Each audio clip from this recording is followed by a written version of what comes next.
Simple harmonic motion is the motion that repeats itself over the same path, which creates a restoring force. So we've seen this word before in waves. When we talked about slinkies, we talked about a restoring force in springs. Okay, and so we see this with springs. Where else do we see something that restores itself? Last unit. Pendulums. And as a little kid, what's the thing you like to play on the playground? Swings, right? They all have a neutral position. Pendulums, when not in motion, hang straight down. Swings, when not in motion, hang straight down. Springs, when not compressed or stretched, have a resting position.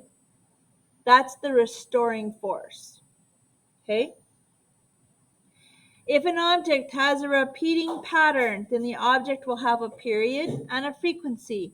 And a period is, definition of a period, aside from the fact it's up on the board, the time it takes to do one revolution, right? Whereas frequency is how many revolutions you can do in 1 second. And we know that period is equal to the inverse of frequency. Okay? Frequency is measured in hertz. There you go. Otherwise known as cycles per second. And period is measured in, say it out loud, seconds. Okay?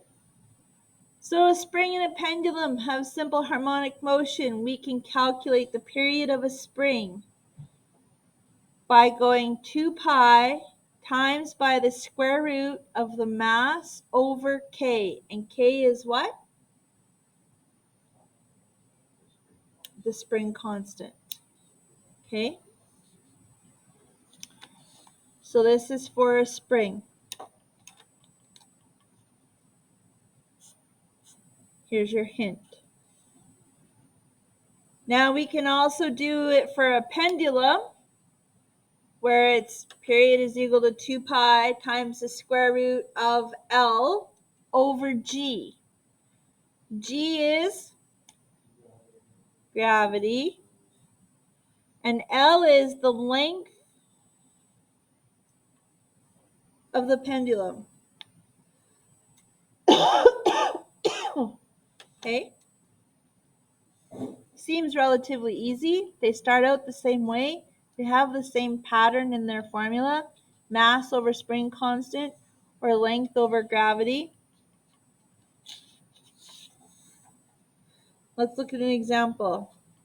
The bob of a pendulum has a mass of 0.25 kilograms. If this pendulum is 1 meter long, what is its frequency? Okay, what is its frequency? Mass is equal to 0.25 kilograms. The pendulum is 1.0 meters long, so that's our L, 1.0 meters, and it's asking us for frequency. Frequency is solved by 1 over period. Period is solved by 1 over frequency. If we rearrange the formula, frequency is equal to 1 over period. How do I find period?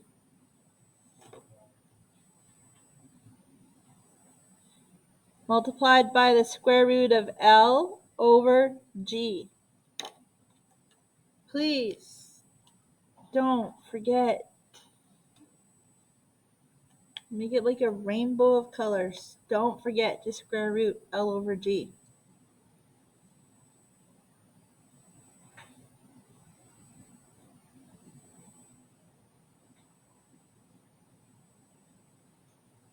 What do you get for a value for period?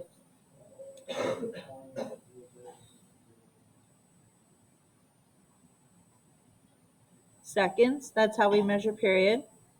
And then frequency is the inverse of that.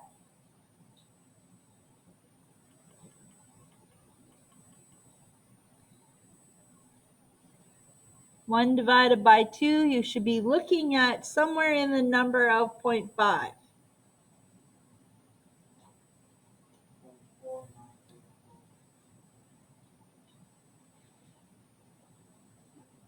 And what's the unit for frequency? Otherwise known as hertz. Significant digits from the question tell us we should have how many? 2. 1, 2. The 8's going to play on the 9, 0.50 hertz. Okay?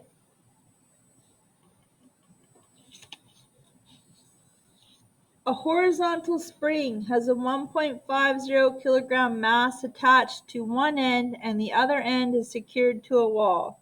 Okay? Okay? If a force of 25 newtons is used to compress the spring 16 centimeters, 16.5 centimeters, what is the period of the spring? So in order to solve this question, period is equal to m over k. All right. Well, we have mass. Do we have k? Nope. How do we solve for k? Equals to force over x. Okay. Do we have force? Yep.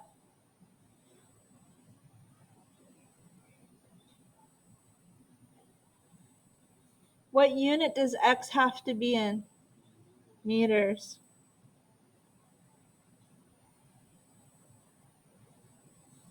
K is equal to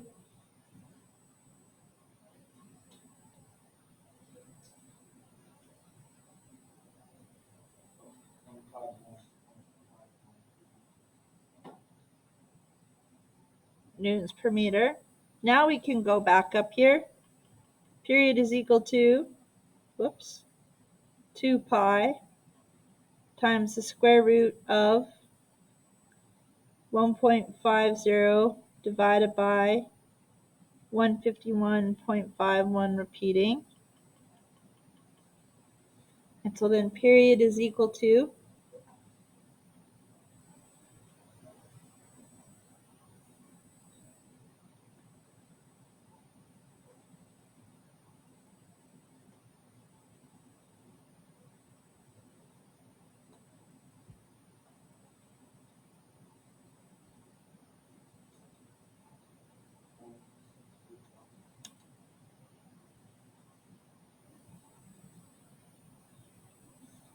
okay. Significant digits tells us 3. So period is equal to 0.625 seconds. You guys are really, really good at telling me the number of significant digits in class. You guys really, really struggle to put significant digits down on your quizzes. You guys are really, really good at telling me what the units are in class. You guys really, really, really struggle to put units on your answers. 625 is a number until you tell me seconds or hertz or newtons or...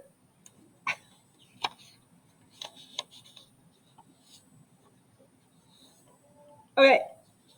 A vertical spring with a mass of 575 grams on the end is stretched 15 centimeters from its equilibrium position and then released. Assume an isolated system, hint, hint. Calculate the mechanical energy of the system if the spring has a period of 1.20 seconds. Here we go. Here's our spring. Has a mass on the end of it. It's stretched 15 centimeters from its equilibrium position and then released. Assume an isolated system. Calculate the mechanical energy. Mechanical energy is found by the sum of the energies, potential energy and kinetic energy. That's how we solve it. Okay? That's what mechanical energy is, the sum of all of the energies. Now, does this spring have kinetic energy when it is compressed? No.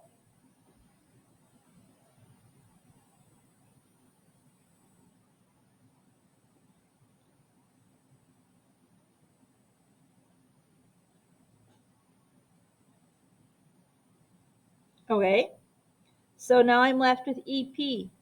How do I solve potential energy in terms of a spring?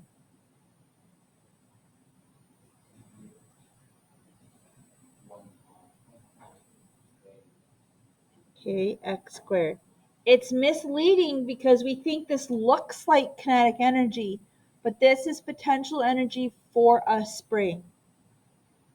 Okay, in the question anywhere, are we giving K? No. How do we solve for K?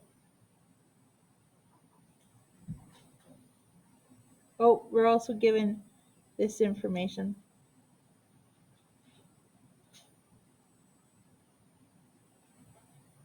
Sorry, it would help if we wrote down all of the information given to us. How would I solve for K with this information here?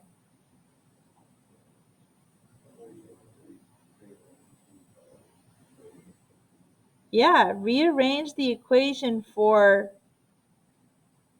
what am I looking for? M over K. So let's do that. This is a little tricky.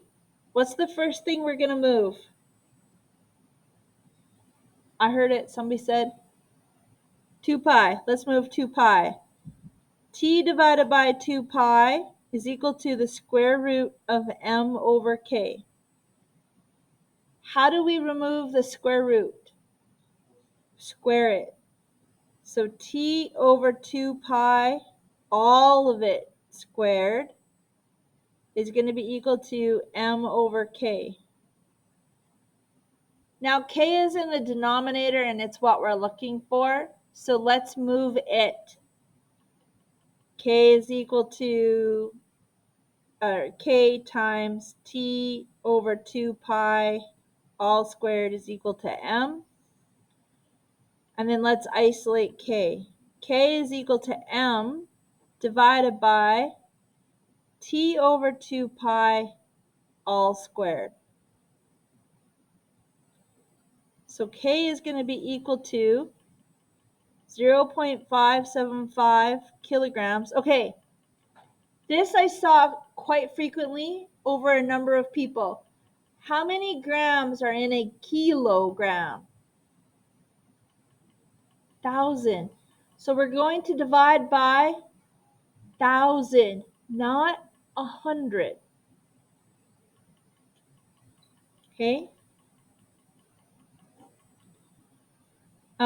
The time was 1.2 seconds, 2 pi, and then we're going to square that. In our calculator, hey, paper, come into focus. in our calculator, we're going to do 1 divided by 2 times pi. Notice I put 2 and pi in brackets. And then I'm going to square that answer. Then I'm going to go 0.575 divided by that answer. So my K value is 22.7. Pardon me?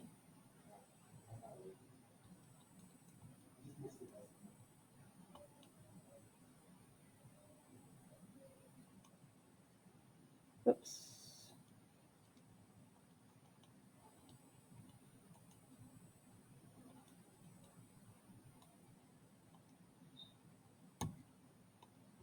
Okay, so 22.7 is my K.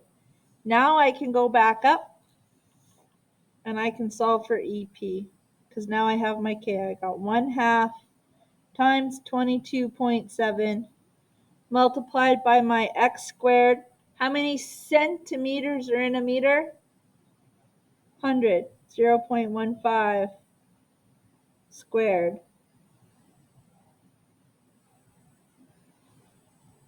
And for that, we get, oops,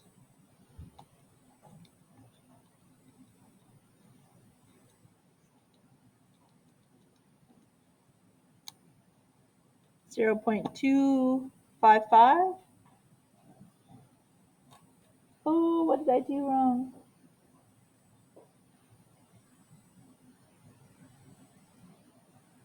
Did you guys get 22.7 or did you get a different value? For K? Okay, the answer is 15. What did I do wrong, Princess? Oh, I know exactly what I did wrong. It's right here. Second insert 0.2. 1.2 is the time. Even have it written down. Okay.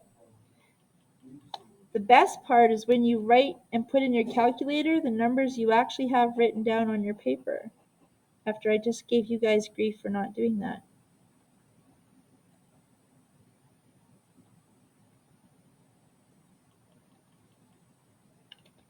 I have it written down correctly. I put it into my calculator wrong.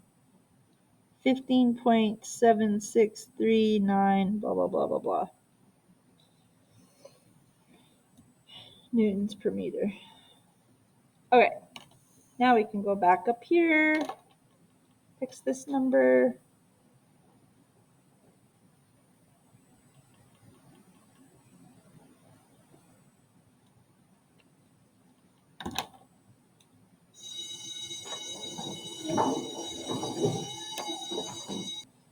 Okay, let's put the right numbers in.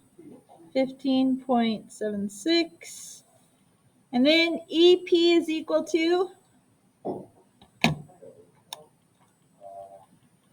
1 divided by 2 times that number times 0.15 squared.